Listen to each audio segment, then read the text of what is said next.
here chapter number 15 of standard 9th, and we know that we have discussed about various crop production improvement methods. In the previous lecture we studied about the different methods by which we can improve the production of our crop. If our farmers use these methods, or if our farmers take care about these methods, then they can get a good amount of crop. We discussed about the crop variety improvement. With the help of hybridization, we can grow the crops which are good in quality, plus they may be disease resistant, drought resistant, etc. Then we have discussed about the crop production management. In that we have discussed about how nutrients are given or how nutrients are provided to the plants for their better growth. So for that, the fertilizers as well as we know manure are very important. We discussed that there are total 16 nutrients which are responsible for the growth of the plants. Okay, these nutrients are given by the soil, water as well as the air.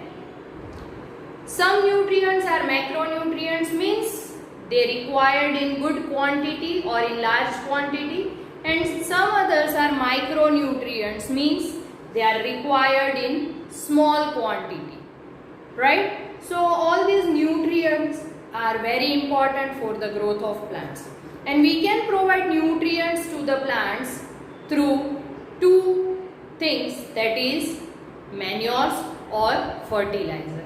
We know that manure are organic compound and we can make them in our farm, right? And other is fertilizers. Fertilizers are generally made in factories, okay, and it contains the chemical substances. It contains proper amount of any nutrient, but excess use of these fertilizers may lead to the pollution of soil as well as water. Then we have discussed about biofertilizers, in which we are using some biological organisms or some plants to increase the growth of plant, right? So this is what we have discussed in the previous lecture. Now today let's discuss the next topic in crop production management, that is irrigation. We all know, we have studied since long that irrigation is most important part of any agricultural system. Irrigation means what? To supply the water to crops or to our plants at regular intervals of time. We should supply the water to the plants at particular time in particular quantity, and of course during the summer we must have to give good amount of water to our crop plants, right? So how much amount of water should be given to the crop plants will decided by the climate, the soil type, the crop type as well as the temperature in that particular area. So if we provide good amount of water, then we all get good amount of crop, right? But in India we know that farmers depend on the monsoon for irrigation. Okay, monsoon is very much important for irrigation, specifically in India. But as we know, in India monsoon is not predictable. Sometimes the rainfall is there in very good amount, while sometimes the rainfall is there in very less amount. So farmers must have to depend on other sources rather than monsoon only. Okay, for that our government has provided some systems by which the farmers can fetch water and they irrigate their field. So some sources by which the farmers can irrigate their field are wells, canals, river lift system and tanks. Now let's see what are the meaning of all these things. Wells, we all know wells are nothing but we are taking the water from the soil, means underground water we are taking out and we are using to irrigate our fields. There are two types of well, that is dug well and tube wells. Dug well are nothing but the wells in which we take out the water from the strata, okay, and in tube wells we have to dig very deep, okay, so from deep strata we are getting good amount of water. So there are two types of wells, dug wells and yes, that is tube well, right? Then second is canals. We know that now our government has made so many canals, okay, which take the water from the river and it will transport to the fields for irrigation. But sometimes if the river is not having good amount of water, then obviously the canals will be of less water, right? So what happens? The farmers do not get proper amount of water. But if the river is having good amount of water, then canal and tributaries of the canals, means from the large canal there are some small canals also. So they will take the water to each and every farms, right? But whenever this flow is slow, flow of water in the canal is slow or it is not sufficient, then farmer can use the river lift system. But this river lift system can be useful in the area where there is a river. What is the meaning of river lift system? River lift system means we are taking water directly from the river. Means farmers fetch the water directly from the river and irrigate their field, right? So that is known as river lift system. But of course, if your farm is near to the river, then and then you can use this method, right? Okay. Then next is tanks. Tanks means we all know there are some large tanks in which we store the water, and this stored water we can use in future for many purposes, right? So farmers also make some large tanks in their fields and they collect the rainwater as well as they store the water for the future use, right? So we can use all these four, that is wells, canals, river lift system and tanks for irrigation. Now let's move towards our next topic, that is cropping pattern. What is the meaning of it? Cropping pattern means how should we grow the crops. So you must say, ma'am, how should means we have to sow the seeds. First we have to plow the field, then we have to sow the seeds, then we have to give manure and fertilizer, then we have to irrigate the field. This is how we can get our crops. So in that, what is this? Crop pattern means what? So crop pattern is nothing but the pattern which should be followed by the farmers if they want a good amount of crop.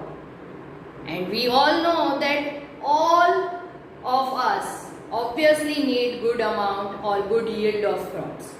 So scientists have developed some methods. If we use them, then it is good for us. Say for example, mixed cropping, intercropping and crop rotation. Now let's understand one by one. Mixed cropping. So the name itself suggests mixed. Mixed means here we are growing two or more types of crops simultaneously, okay, on the same piece of land.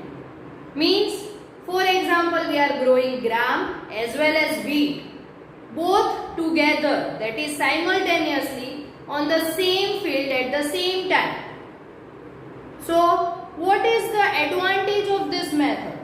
If one crop is getting failed due to diseases or insects or pests, anything, if one crop is failed, then it will not affect the other crop and we get the other crop in good quality and good quantity too. Right? So, mixed cropping, as I have given you the example of gram as well as wheat. Then if wheat because of any reason is failed, then we get gram, okay, and we can earn from them. Farmers can earn from them. So this is what about the mixed cropping. Then second is intercropping. Intercropping means what? On the same piece of land, we are growing 2 to 3 or more crops together, and what we are doing? We are growing them in particular pattern. Means some rows of one crop, some other rows of second crop, some other rows of third crop. Then again some rows of first crop. Okay, so because of this intercropping, what we have the advantage, that is we can get the crop yield in proper quantity. Because if any crop is failed because of disease or pests or insects attack, then it will not affect the other crop. Plus, the crops will get all the nutrients as we have made the rows. Okay, so one type of crop will get one type of nutrition, other type of crop will require other type of nutrients.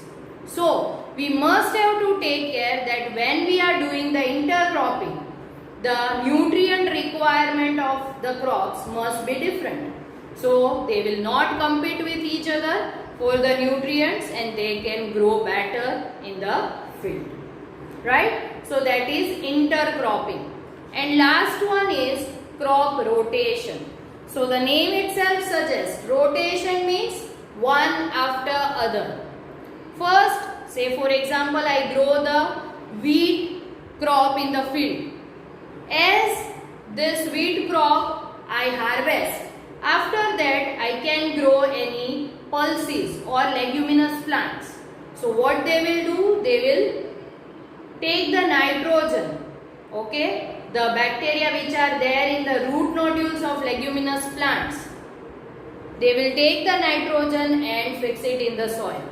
So nitrogen requirement of wheat, okay, as they have already consumed that nitrogen and now the soil is not having any nitrogen. So this nitrogen can be fixed by this bacteria. Okay, so after any pulses, if I want to grow wheat again, then I can grow easily and wheat can get all the required nutrients properly.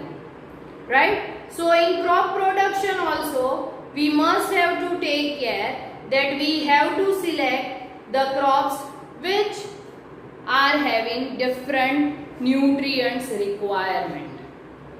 So this is about cropping pattern. 3 patterns, that is mixed cropping, intercropping and crop rotation. Now moving to our next topic is the crop protection management. We all know that protection must be there.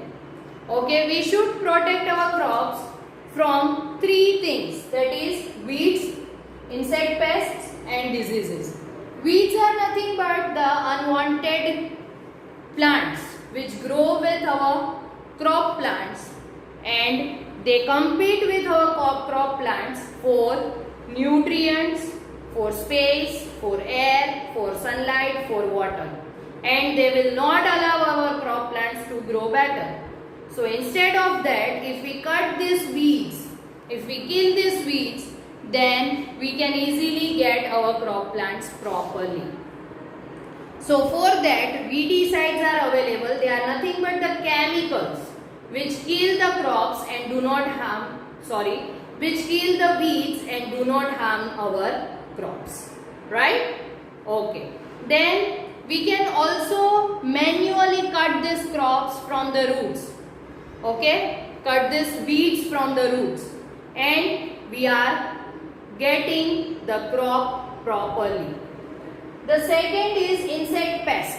So to kill this insect pest, we have the method which is, or we have the chemical which is known as insecticide or pesticides. If we spray this insecticide and pesticides on our crops, then it will kill the insect pest. Okay. Now I have the question that how does insect pest attack the plants? So we know that they can attack the plants by three means. One, that is they just eat the leaves and stem. Second, they bore into fruits or the stem, means they make a hole, okay, into fruits or stem. And the third is they cut the leaves, roots or stem. So by using these ways, these three ways, they attack our crop plants. So before they attack our crop plants, we must have to kill them by using insecticides or pesticides. And the third is diseases. We know that there are some bacteria and fungi which attack on our crop plants, and our crop plants suffer from various diseases. And due to that, we will not get proper amount of crop.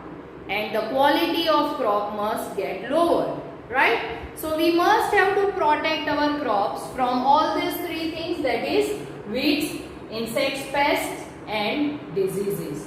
Okay. Now our last topic of this chapter is storage of grains.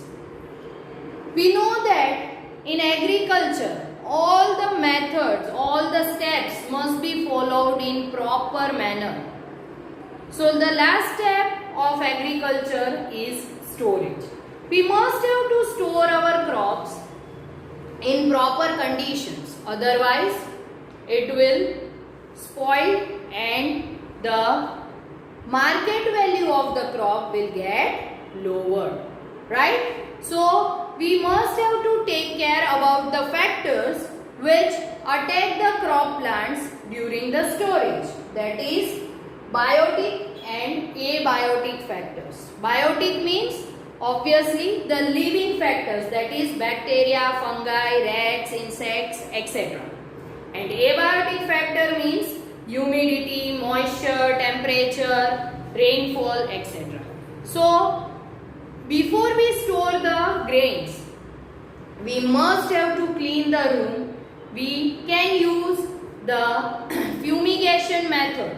Okay, fumigation method means we are just cleaning the room by putting some chemicals or doing some smoke inside the room. Okay, so the small insects or bacteria will be killed. Right? So that is the fumigation method. Plus, we can also use some methods like drying the crop before we store. Okay, we must have to dry the crops in the sunlight for some time, and after that we have to dry them in shade. Then we have to store them, so the moisture will not spoil the food. Plus, we must have to take care that the rats or other insects must not be there in our storage room. Right? So this is all about this chapter. Right? I hope you understand the chapter well. Okay? So be at home, be safe. Thank you.